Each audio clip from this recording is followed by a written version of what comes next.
History is filled with moments where a single invention changed the very nature of conflict. Think of the English longbow at Agincourt, rendering armored knights vulnerable. Consider the introduction of the tank in World War I, breaking the bloody stalemate of trench warfare. These were not just new weapons, they were new ideas that forced armies to rethink everything they knew about fighting. Technology is the unseen hand that rewrites the rules of engagement. It can give a smaller, seemingly weaker force the power to stand against a larger, more powerful adversary. This is a story we have seen play out time and time again. In modern warfare, this principle is more potent than ever. The battlefield is no longer just about the number of soldiers, or tanks. It is about information, precision, and the ability to see and strike without being seen. Drones, satellites, cyber warfare, as crucial as artillery, as crucial as infantry. These tools allow for a level of coordination and accuracy that was once the stuff of science fiction. They create a transparent battlefield where hiding becomes almost impossible. Striking deep behind enemy lines is a constant threat.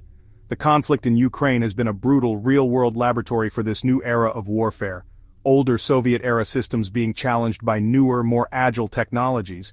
Simple, off-the-shelf drones adapted for reconnaissance. Drones modified to drop small munitions, creating immense problems for conventional ground forces. Strategic intelligence shared by Western partners.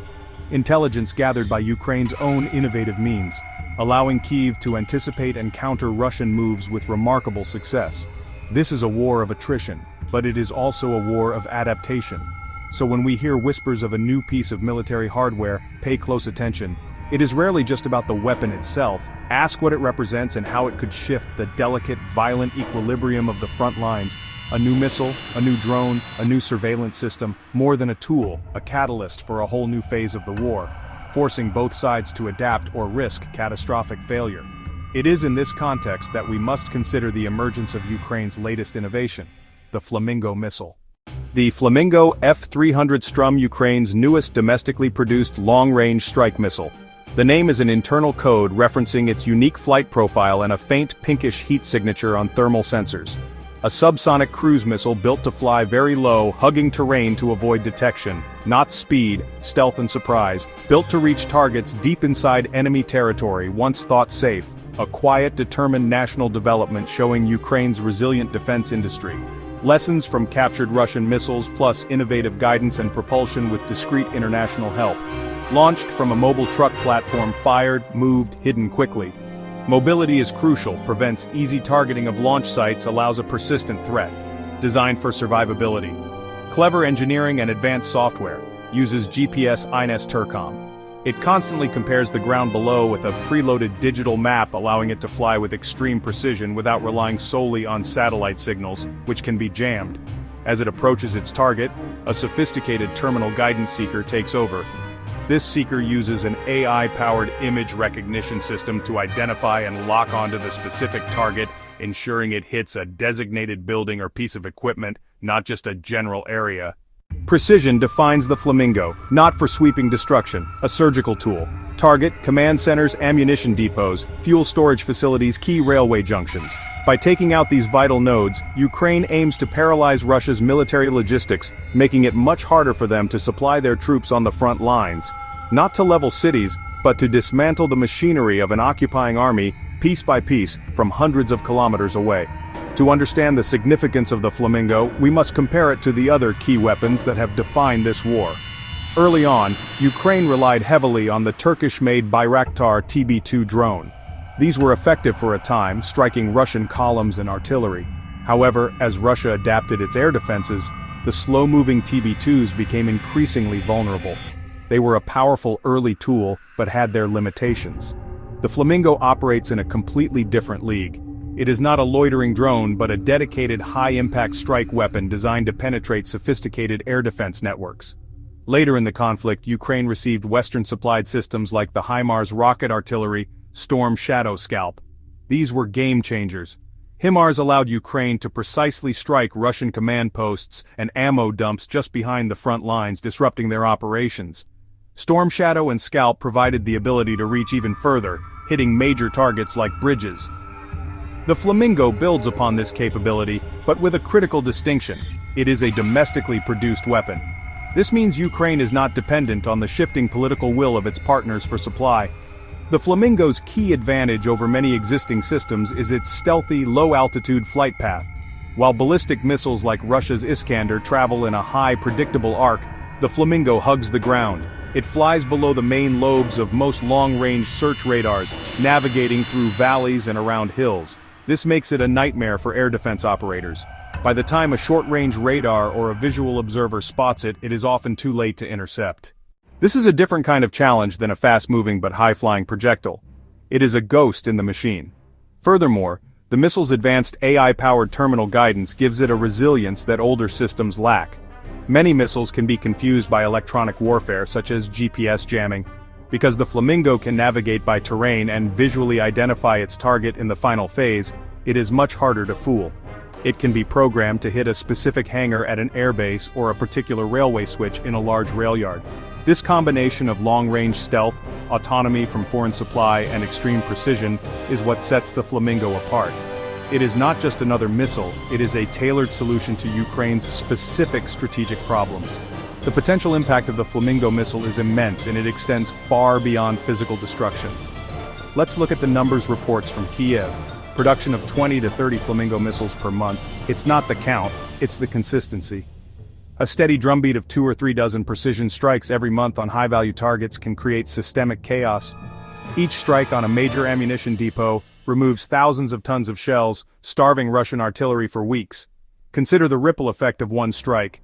Hitting a key railway bridge deep inside Russia does more than stop trains. Logistics planners must reroute along longer, less efficient secondary routes. This creates delays, consumes more fuel, makes supply convoys more vulnerable. A strike on a major fuel depot destroys fuel and can halt an entire armored division until replacements arrive. The Flamingo lets Ukraine play strategic chess, targeting foundational pillars of Russia's war effort. The psychological impact on Russian command is huge. Areas deep inside Russia were once safe havens. Command centers, training grounds, logistical hubs operated with impunity, far from the front lines. The Flamingo shatters that illusion. Every important facility within a 700 km radius is a target. This forces behavioral change. Commanders may become more hesitant personnel, morale drops, knowing strikes can come anytime. For the Russian military, the Flamingo presents a complex and deeply uncomfortable dilemma. Their air defense doctrine has historically been built to counter high-altitude threats, strategic bombers, ballistic missiles. The Soviet-era systems that form the backbone of their network are optimized for this task. However, the Flamingo is a small, low-flying, terrain-hugging cruise missile. Small, low-flying, terrain-hugging. It is precisely the kind of target these systems struggle with. The curvature of the Earth, hills, buildings, these create blind spots the Flamingo exploits. This is a fundamental mismatch between the threat and the defense. Russia does have more modern systems like the Panzer S-1. The problem is scale. The territory that needs to be defended is vast. Stopping the Flamingo would require deploying thousands of short-range systems, every depot, every command post, every bridge. This is simply not feasible. Russia doesn't have enough of these systems. Even if it did, deploying them that way would be a logistical nightmare. They must choose. Protect a few high-value assets perfectly, or protect everything poorly. This forces a strategic retreat of sorts. The most likely response will be to pull critical logistics and command infrastructure further back from the border. Move major ammunition and fuel depots outside the Flamingo's 700-kilometer range. That protects the assets but dramatically lengthens supply lines to the front. Trucks, trains, more fuel, more time, more exposure to attack. This stretches the logistics chain, a recipe for inefficiency and failure. Beyond practical challenges, the Flamingo creates a political problem for the Kremlin. For years, the state projected invincible air defenses, assuring the population the motherland is safe. A sustained campaign of successful Ukrainian strikes deep inside Russia contradicts that narrative. It demonstrates a vulnerability the government can't easily explain away. Explosion at a base near Moscow, explosion at a base near Voronezh, explosion at a base near Rostov. Each is not just a military loss. It's a blow to Kremlin credibility, and it's compact with the people. This internal pressure could become as significant as battlefield pressure. The story of the Flamingo is not happening in a vacuum. It is the latest chapter in a consistent narrative of Ukrainian technological adaptation. From the earliest days of the full-scale invasion, Ukraine has repeatedly used modern technology to offset Russia's brute force and to offset numerical superiority. This pattern of innovation is one of the defining features of the conflict. It has allowed Ukraine to survive, to resist, and to periodically seize the initiative against a much larger foe. The Flamingo is an evolution of this strategy, not a revolution. Think back to the first months of the war. Analog javelin used by small mobile Ukrainian units were devastating to Russia's armored columns advancing on Kiev. These weapons allowed infantry to destroy expensive tanks from a safe distance, turning a classic blitzkrieg into a logistical quagmire. Later, the sinking of the cruiser Moskva, the flagship of the Black Sea Fleet, with 2 Ukrainian-made Neptune missiles was a profound shock. It demonstrated that Ukraine could hold even Russia's most powerful naval assets at risk, effectively forcing the Russian Navy to operate much further from the Ukrainian coast. The arrival of HIMARS rocket systems in the summer of 2022 marked another turning point. The ability to conduct precise, long-range strikes crippled Russian logistics ahead of the successful Ukrainian counteroffensives in Kharkiv and Kherson. Suddenly, Russian commanders could not concentrate ammunition and command staff near the front without risking instant annihilation. This forced them to disperse their resources, making their operations slower and less coordinated. It was a clear case of a technically superior weapon, used intelligently, having an impact far greater than its numbers would suggest. Finally, the innovative use of naval drones has completely reshaped the war in the Black Sea. These small, fast, unmanned surface vessels packed with explosives have been used to attack and damage numerous Russian warships in port and at sea. This homegrown solution has effectively created a powerful asymmetric threat, allowing Ukraine, a country with a minimal conventional navy, to challenge Russia's naval dominance. Each of these examples, javelins, Neptune, HIMARS, and sea drones, shows a clear pattern. Ukraine excels at identifying a Russian vulnerability and then rapidly developing or deploying a technological solution to exploit it. The Flamingo is the next logical step in this proven strategy. With the introduction of the Flamingo, the war enters a new and unpredictable phase. Ukraine will likely use these missiles deliberately and calculatedly. They won't be wasted on minor targets. Expect carefully planned strikes to cause maximum disruption. Ammunition dumps fuel farms, airfields hosting bomber aircraft, critical railway nodes. The goal will be systemic paralysis, a logistics drought. Russia will be forced to react. Hunt down mobile Flamingo launchers, intensified satellite surveillance, aerial reconnaissance over Ukrainian territory, increased Russian strikes on suspected production sites, accelerate air defense upgrades against low-flying threats, a desperate cat-and-mouse game over vast distances. This escalation carries significant risks. The Kremlin may feel pressured to escalate in turn. Renewed attacks on Ukrainian civilian infrastructure, power plants, water supplies, communication networks, the grim, ever-present shadow of tactical nuclear weapons. Humiliating strikes inside Russia could push a cornered leadership to consider unthinkable options. The path forward is fraught with danger. The international dimension will also shift. Ukraine's production reduces reliance on Western partners for this capability. This gives Kiev more autonomy in targeting decisions. For allies, it's a double-edged sword, a positive return on their investment, but it reduces their ability to control the pace of escalation. Washington's strategic calculus becomes more complex. London's strategic calculus becomes more complex. Brussels' strategic calculus becomes more complex. In the grim reality of this protracted conflict, it is easy to lose sight of any path toward resolution. Yet weapons like the Flamingo, while instruments of war, can paradoxically create new possibilities for peace. A lasting peace cannot be built on the subjugation of one side. It must be built on a stalemate so clear and so painful that both sides recognize that continued fighting is futile. By raising the costs of the occupation for Russia, the Flamingo missile system could help to create the conditions for such a stalemate. It makes the idea of a clear Russian military victory even more remote. This is not a magic weapon that will end the war overnight. Such things do not exist. The conflict will continue to be a brutal grind on the ground, a war of attrition decided by artillery trenches and the courage of soldiers. However, the Flamingo changes the strategic equation.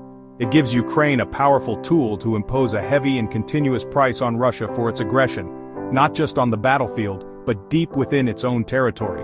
It is a powerful lever that can be used to erode Russia's capacity and will to continue the fight, creating pressure on the Kremlin from both its military and its own population. The hope is that this new reality will eventually force a genuine reassessment in Moscow. When the cost of holding occupied territory becomes unsustainable, and the illusion of safety within Russia itself is shattered, the calculus of the war may finally shift. The path to negotiations is not through weakness, but through strength and resilience.